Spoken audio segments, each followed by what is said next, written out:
Hi guys, and welcome to a new video in the series Study the Classics. Today Paul Murphy, not a world champion, but of course one of the greatest players, greatest attacking players of his time.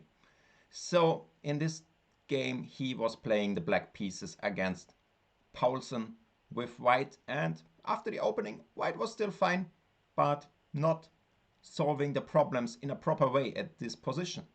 White should have played d3 or even d4, opening the center, getting out the bishop from c1, and yeah, sacrificing a pawn. But that's not really a problem because black also has this weakness here, and white just needed to get the pieces out. However, white was a bit too greedy and wanted to set up a center with c3, d4, keeping all the pawns and getting the bishop out.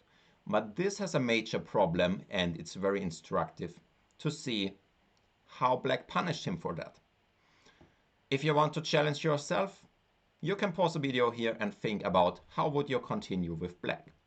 And we will continue with the game, which was queen d3. With this last move, white created a hole on d3. d3 is no longer defended, and that's the perfect spot to block all the white development by just sitting there with the queen. And as strange as it may seem, it's not easy to expel the queen from d3. It's not possible. Nobody can challenge the queen here. It's, just not possible. White should now have settled for rook e1, trading a pair of rooks and thus easing his defense a bit, but still black is fine. However, white did not want to trade the rooks and tried to play for some queenside initiative, which was quite a bad idea, with b4, bishop b6 and a4. Because now black took on a4, and white is not really finishing his development, still having the same trouble, and black will soon have threats. For example, now, since black opened up this diagonal, there is also already bishop a6 in the air. So white needs to be careful. Let's see, what can white do? In the game, white took with the queen, probably to prevent some ideas with bishop a6, because now the queen is covering this square. Now black should just have developed further with bishop b7, being ready to play rook a to e8. Black did a similar thing in the game, but in a worse version. Black played bishop to d7, but this was a mistake because white could now challenge the queen on d3, after which his problems would be, kind of solved. So that's why it was better to go bishop b7, not allowing queen a6 and the challenge of the queen on d3. So, however, white was not playing queen a6 and instead playing rook to a2. A move which I do not fully understand. White maybe is trying to cover this pawn, but there will soon be way more serious problems than this pawn on d2. And we will see how black punished him for that. Black played rook to e8, which is a very logical move with a not so subtle threat. Queen takes f1, check, king takes, and rook e1, checkmate. So white really needs to take care, and he has two options. First one is going queen a6, which happened in the game, challenging the queen on d3 and being able to recapture on f1 with the queen as well.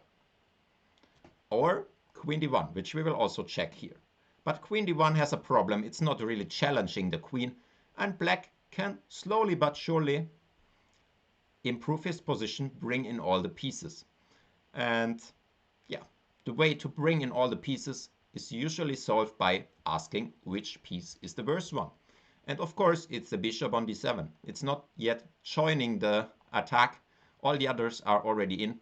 So we need to find a way to activate this bishop. And there it is, c5, bishop b5 coming, and white is in huge trouble. For example, takes, takes, and there is no real way to stop bishop to b5. So black is also winning here. Let's have a look at the game. Queen a6 was coming. Now there is of course no time for c5 and bishop b5 because our queen here is challenged, and also we cannot take here.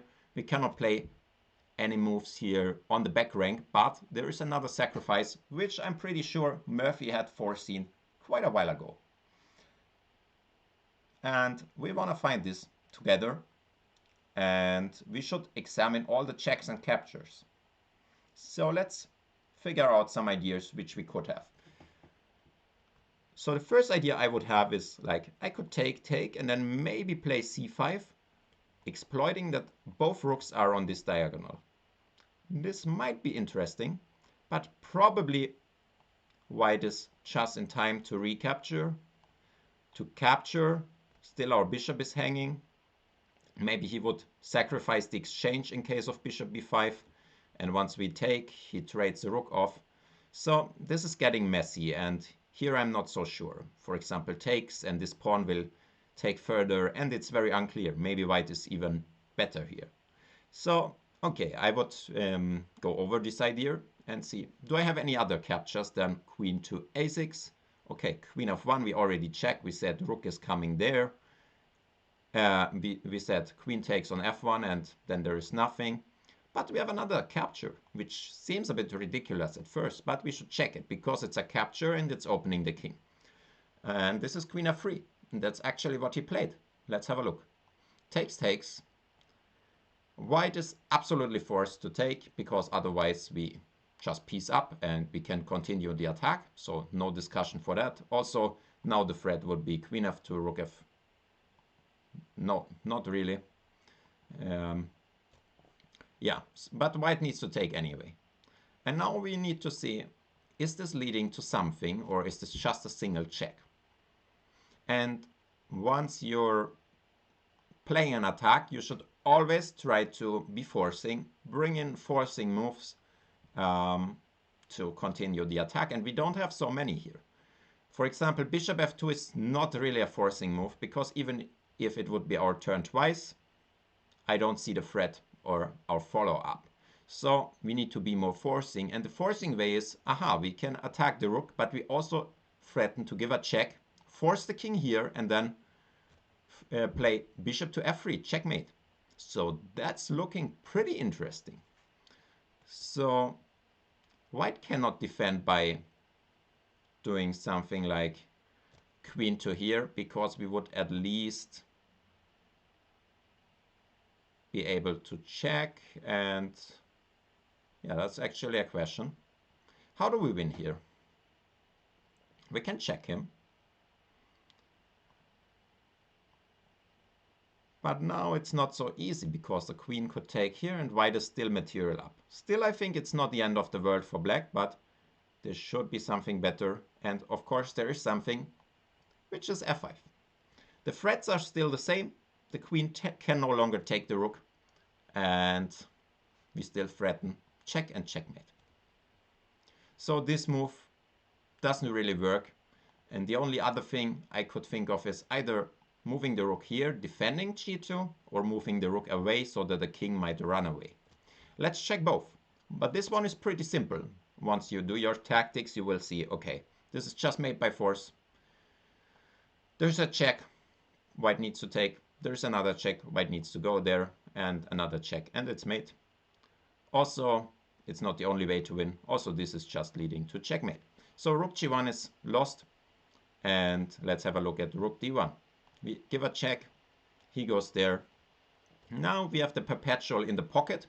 We can check, he needs to go there. We have a draw for sure. Being queen down, this is not a bad point to start with, but probably we can do more.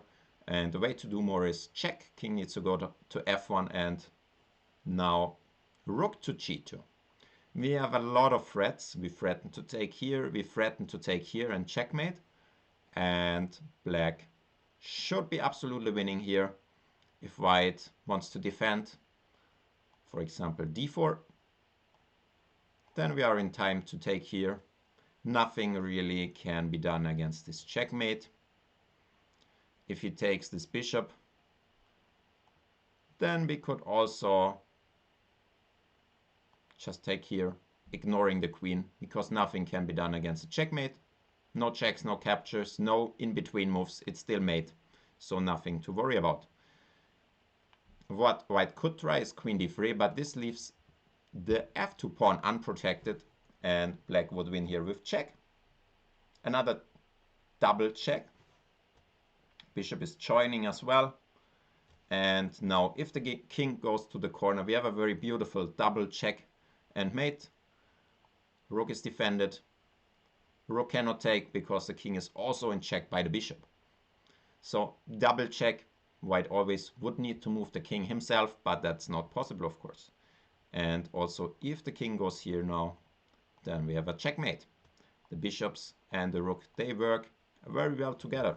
So also this doesn't save him. Let's see how the game ended. The game actually ended with rook d1. Black gave a check. King needed to go to f1. Now he gave another check and another check and took here. Maybe not the best technique. As we saw before, there were clearer ways like rook g2, but still there is a big threat. Bishop g2 coming. No real defense here except queen to f1.